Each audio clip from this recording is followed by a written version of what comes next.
迈向宇宙作战的重要基石，人格连军队建设的重要转折，机动战士高达00设定解说。机体型号 MAJS08， 小手式，也称为笑兽式，是人格连早期在开发宇宙时所装备的一款机动装甲。由于当时人格连军队的作战装备还是以法统式为主，也就是受限于这些装备在设计的时候没有考虑要投入到宇宙作战的原因，使得人格连手中没有一款适合的装备能够去满足在宇宙部署执行相关任务的需要。特别是人格连的天柱轨道电梯在完成了建造以后，急需一款装备能够保障轨道电梯的安全运作。于是在这个背景之下，人格连发起了新的项目来研发一款新的装备，而这款装备便是这个名为小手式的 MA。 跟尺寸接近20米的机动战士相比，小手式这一型 MA 显得就比较小巧，其主体部分也就相当于机动战士的驾驶舱部分，即便是算上底部连接的推进剂储罐，整体加起来也仅有8米出头。而在机动方式方面，小手式作为宇宙环境专用的机型，依靠多个不同朝向的喷口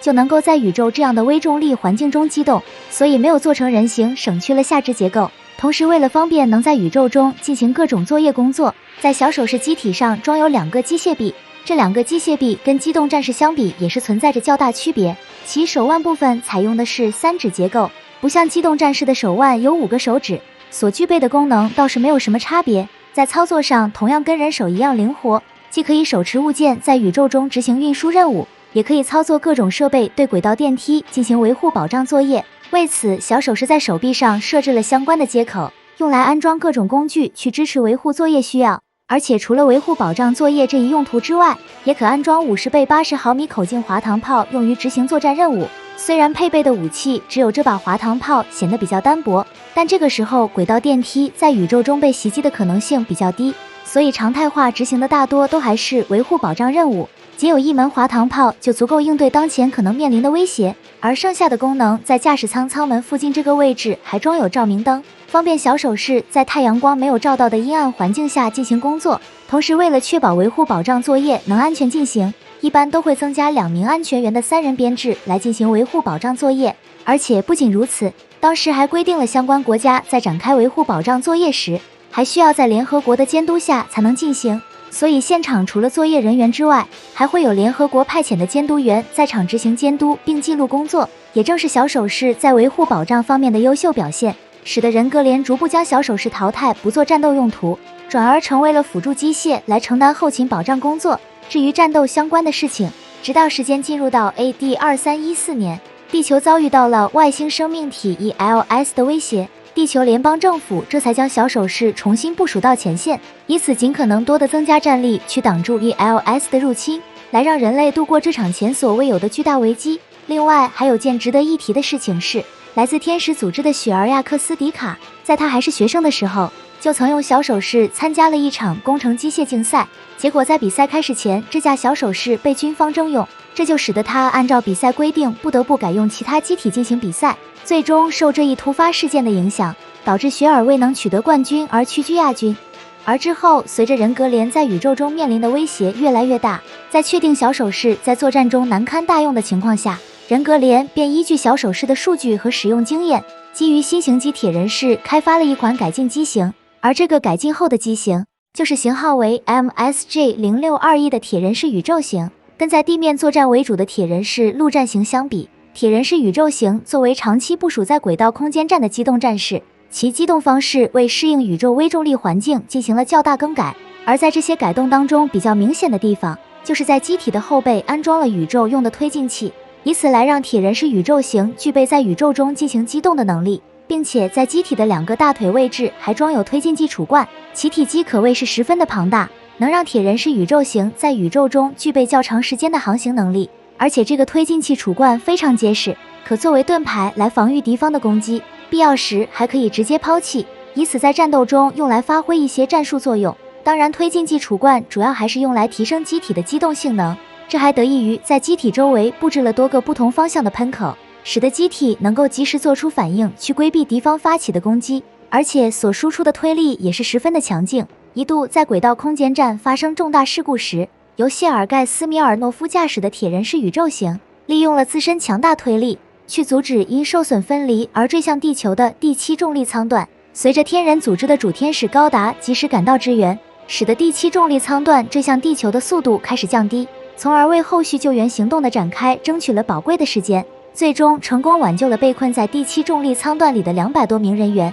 由此可见，铁人是宇宙型的性能表现已经足够应对在宇宙环境中进行高强度的对抗。另一方面，铁人是宇宙型的驾驶舱没有做出多大改变，其操纵机体的方式仍跟铁人是陆战型一样，使得驾驶员能在一套培训体系之下，具备从地面到宇宙驾驶机动战士进行作战的能力。但使用的武器装备则有所不同，其主武器是经过改进，适合在宇宙中使用的滑膛炮。跟铁人是陆战型使用的相比，该武器的外形发生了比较大的变化。这其中主要的差别是在该滑膛炮上加装了碳素刀，以方便机体在宇宙中与敌方机动战士展开近战，而滑膛炮的口径则仍为25倍200毫米，没有变化，所输出的火力很强且射速很快，能够在开火的一瞬间给予对手巨大压力。这在人格连捕获高达的作战行动中，由多架铁人是宇宙型组成的火力网就给天人组织带来了不小的冲击，而供弹方式也是远古弹匣进行供弹，当弹药耗尽时直接卸下更换即可。第二个武装就是机体上的30毫米口径机炮，主要作用就是在近距离范围内反击对方，发挥防御作用。同时在这个位置还安装了第3个装备，这个装备就是带有绳索的火箭矛，能用来发挥一些战斗以外的作用。也是在捕获天人组织高达的这场作战行动中，人格连就组织了多架铁人是宇宙型，抓住机会使用火箭矛缠住了得天使高达的手脚。为了进一步限制住高达的行动能力，还在手臂上额外加装了凝胶发射筒。这个武器装备在把弹丸射出去了以后，在接近目标的一瞬间就会将凝胶喷出，当凝胶沾到对方机体了以后，就会迅速凝化变硬，以此阻碍对方机体的关节变动，从而失去活动能力。而在捕获主天使高达时，铁人是宇宙型还装备了另一款装备，这个装备就是碳素网发射器，其特点就是发射的导弹会张开一张大网，能够在靠近目标的那一刻迅速张开，在包裹住目标后就能完成捕获。由于捕获的范围比较有限，所以通常是在目标失去战斗力的情况下使用。像主天使高达之所以被人格连成功捕获，就是因为驾驶员阿雷路亚陷入了混乱，导致自身失去战斗能力，被人格连使用碳素网捕获。不过人格连并没有就此拿下主天使高达，当驾驶员阿雷路亚另一个人格出现了以后，便凭借主天使高达强大性能挣脱了束缚，接着一瞬间的功夫就破坏掉了人格连的宇宙母舰，就这样完成逃脱，让人格连的捕获计划落了空。值得一提的是，这场由谢尔盖斯米尔诺夫组织的作战行动中，他所驾驶的机动战士进行了更换，不再是之前救援行动时的铁人是宇宙型，而是基于铁人是宇宙型改进而来的铁人是宇宙指挥官型。该机体的型号为 MSJ062ET， 其改进的地方是在2个肩膀上安装了盾牌部件。虽然盾牌部件加强了机体的防护能力，但更多的作用是来自盾牌之上的传感器和通讯组件，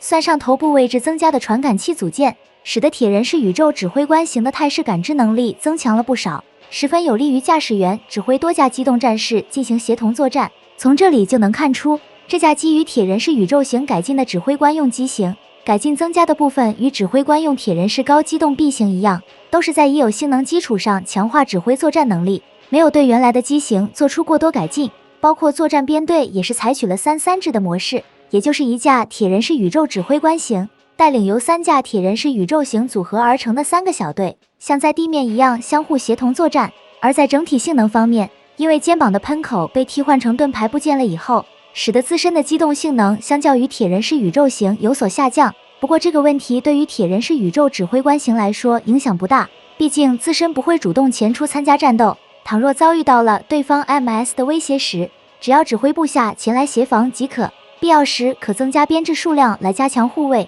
也就只有在与天人组织的高达战斗时，因与高达的性能相比差距过大，才让谢尔盖驾驶的机体遭到了巨大威胁。虽然在接连损失部队后选择撤退，得以保全了自身，但是在撤退的途中又遭遇到了刚逃出来的主天使高达，结果在这一危急的时刻，由谢尔盖斯米尔诺夫的部下明中尉主动前出抵挡，这才拖住了主天使高达，保住了其他人得以安全撤退。尽管这场捕获高达的行动让人格连损失惨重，但人格连在战斗过程中也对天人组织给予了重大打击，而且这次行动也让天人组织首次遭到了重大挫折。从这场作战行动的表现来看，人格连无论是机体性能还是作战水平，可以说都已经到了非常高的地步。之后，铁人式宇宙型虽然很快被取代，但仍被纯元抵抗组织继续使用，包括在与地外生命体 ELS 的这场战斗也有出现，跟小手势一样，都被地球联邦政府调到了前线，尽可能增加战力去阻挡 ELS 的入侵。而在这里值得一提的是，除了铁人式宇宙型之外，地球联邦政府也基于铁人式陆战型改进了另一款机型，而这个机型就是型号为 MSG062ED 的铁人式蜘蛛。该型机动战士主要部署在轨道电梯，承担防卫职责，用于应对各种恐怖袭击对轨道电梯所造成的威胁。虽然地球联邦一成立就已经装备使用拟太阳炉的机动战士，但装备的数量不够多，加上此时世界局势日趋动荡，导致轨道电梯频繁遭受攻击，使得地球联邦政府在应对威胁时显得比较吃力。于是在这个背景之下，地球联邦政府便开发了这个特化机型铁人式蜘蛛，以便常态化部署在轨道电梯上，去应对各种武装组织的恐怖袭击。可以发现，铁人式蜘蛛为了方便在轨道电梯上机动，使用了滚轮这种较为独特的机动方式，这样铁人式蜘蛛就能利用轨道电梯上的轨道进行机动作战，从而实现快速抵达事发区域进行防御作战。而且比这个更加重要的是，铁人式蜘蛛在轨道上机动时就能持续获得电量供应，这样不但能省去大部分频繁补充能量占用的时间，还避免了长距离奔波导致战斗续航能力不足的情况。可以说，地球联邦政府在有了铁人式蜘蛛以后，原先在轨道电梯上作战效率低下的问题就得到了改观。值得一提的是，铁人式蜘蛛并没有特化成只在轨道电梯上使用的机型，只要将底部的滚轮换成轮胎，就能部署在地面上作为移动堡垒使用。由于铁人式蜘蛛本身全身覆盖有重甲，再算上机体身上还有4个护盾加强防护，这就使得铁人式蜘蛛的整体防御变得非常坚固。基本上那些对轨道电梯发起的恐怖袭击，很难击穿铁人式蜘蛛的防御造成伤害。而在武装方面，铁人式蜘蛛在右手携带了200毫米口径的线性炮，该炮依靠轨道电梯提供的持续电能用于攻击，其射出的弹丸速度和射程均要远超于铁人式陆战型的滑膛炮，